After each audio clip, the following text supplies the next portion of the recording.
농협 상호금융의 모바일 뱅킹 앱에서 위조 신분증으로 피해자 모르게 수천만 원 대출이 이루어진 사건이 발생했습니다. 금융기관에서 휴대전화 등으로 비대면 계좌를 만들 때 사용하는 신분증 인증 기능에 구멍이 뚫린 게 아니냐는 지적이 나오고 있습니다. 이 사건을 취재하고 있는 사회부 김희영 기자와 함께 이야기 나눠보겠습니다. 어서 오세요. 자, 일단 먼저 사건 배경부터 좀 짚어볼까요? 네, 사건이 벌어진 건 2달 전인 지난 6월입니다. 인천의 한 지역 농협과 거래하는 70대 여성의 통장에서 이 여성도 모르게 대출과 입출금이 이뤄진 건데요. 먼저 누군가 모바일 뱅킹 앱을 이용해 여성의 정기예금 5천만 원을 담보로 4,500만 원 대출을 받아갔습니다. 여기에 입출금 계좌에도 자신도 모르게 마이너스 대출이 가능하게 약정이 체결됐는데 8차례에 걸쳐 입출금이 진행됐습니다. 전부 이 통장을 가지고 있는 피해 여성 모르게 일어난 일입니다. 이상한 일은 이뿐만이 아니었는데요. 이 여성 명의로 휴대전화가 3대나 만들어져 실제 개통되고 여성이 거래하는 또 다른 은행 통장에서 통신요금 자동 이체가 이루어지기도 했습니다. 네, 일단 모바일 뱅킹이었으니까 비대면으로 거래가 진행이 됐을 텐데 보니까 8번 매일매일 빠져나갔잖아요. 어떻게 자신도 모르게 이렇게 대출이 이루어질 수 있는 겁니까? 네, 대부분 모바일 뱅킹을 이용해 보셨을 텐데요. 보통 비대면으로 계좌를 만들 때는 운전면허증이나 주민등록증 같은 신분증을 휴대전화 카메라로 인식시켜서 인증을 받습니다. 여기에 휴대전화로 추가 인증을 하고 일부 금융기관은 얼굴 인증까지 하기도 하는데요. 이번 사건 농협 모바일 뱅킹의 경우 우선 신분증 인증 절차에서 위조 신분증이 쓰인 것으로 보입니다. 취재진이 실제 범행에 쓰인 위조 신분증 사진을 입수했습니다. 그래픽을 보시면 앞에 있는 신분증이 70대 피해 여성의 실제 신분증이고 바로 옆에 있는 것이 위조한 것으로 추정되는 신분증입니다. 비교해보면 면허 종류가 우선 다르고요. 발급기관과 주소도 다른 것을 쉽게 알 수 있습니다.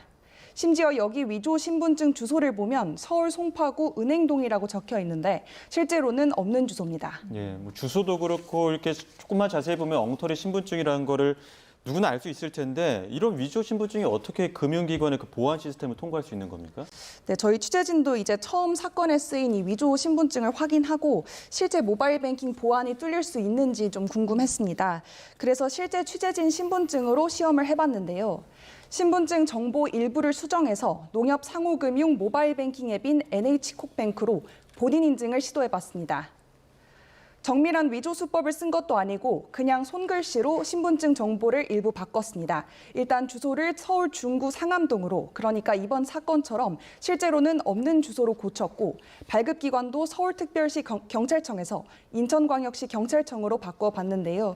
지금 나오는 화면인데 이 손글씨 신분증으로 모바일 뱅킹 앱 인증을 시도해봤는데 아무런 문제 없이 인증 절차가 완료됐고 결국 농협 계좌까지 만들 수 있었습니다. 네, 김희영 기자가 이제 신분증 위에다가 손글씨 네임펜으로 그냥 적었는데도 뚫린 거잖아요. 이렇게 허술합니까? 네, 이렇게 적는 경우도 있었고 저희가 또 다른 시험도 같이 해봤는데요. 보통 금융기관 비대면 계좌를 개설을 하거나 아니면 거래를 할 때는 신분증 원본을 사용하도록 경고 문구가 꼭 뜹니다.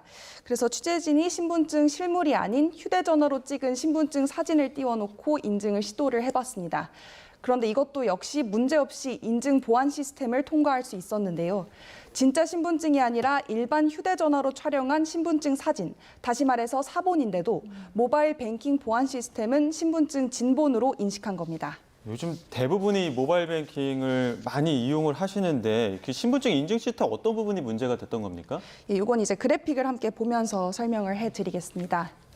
비대면 통장 개설이나 거래를 할 때 신분증 인증을 하려면 신분증을 카메라로 촬영을 해야 하잖아요. 이 신분증 사진은 은행 등 금융기관을 통해서 금융결제원으로 전송됩니다. 이후 행정안전부 같은 신분증 발급기관의 원본 정보와 비교해서 문제가 없으면 인증이 완료되는 구조인데요. 다만 신분증에 있는 모든 정보를 원본과 비교하는 것은 아니라고 합니다.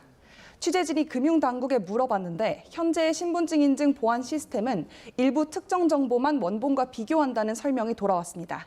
그러니까 일부 정보가 엉터리인 위조 신분증이어도 아무런 문제 없이 보안을 뚫을 수 있다는 얘기입니다. 여기에 신분증 사본으로 인증하는 실험 조금 전에 보여드렸는데 보통 금융기관은 신분증 부정 인증을 막기 위해서 사본 탐지 시스템이 있다고 합니다.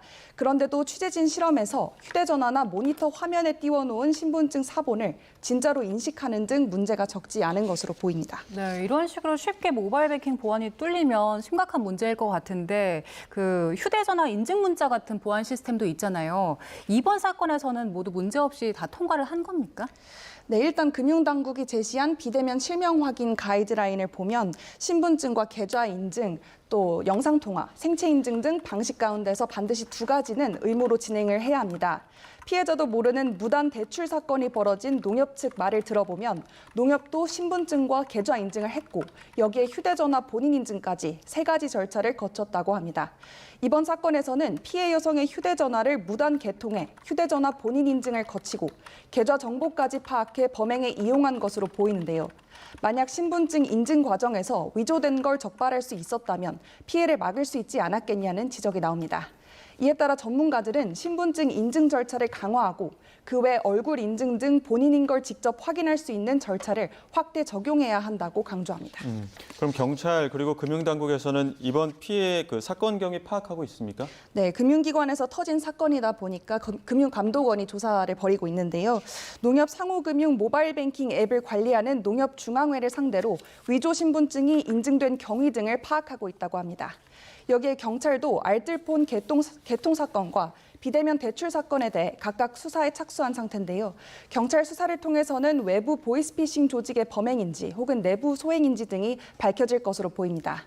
범인을 밝히는 것도 중요하지만 무엇보다 이번 사건을 통해 금융기관 신분증 인증 시스템을 점검할 필요가 있어 보입니다. 네, 잘 들었습니다. 지금까지 사회부 김희영 기자와 함께했습니다. 고맙습니다. 고맙습니다.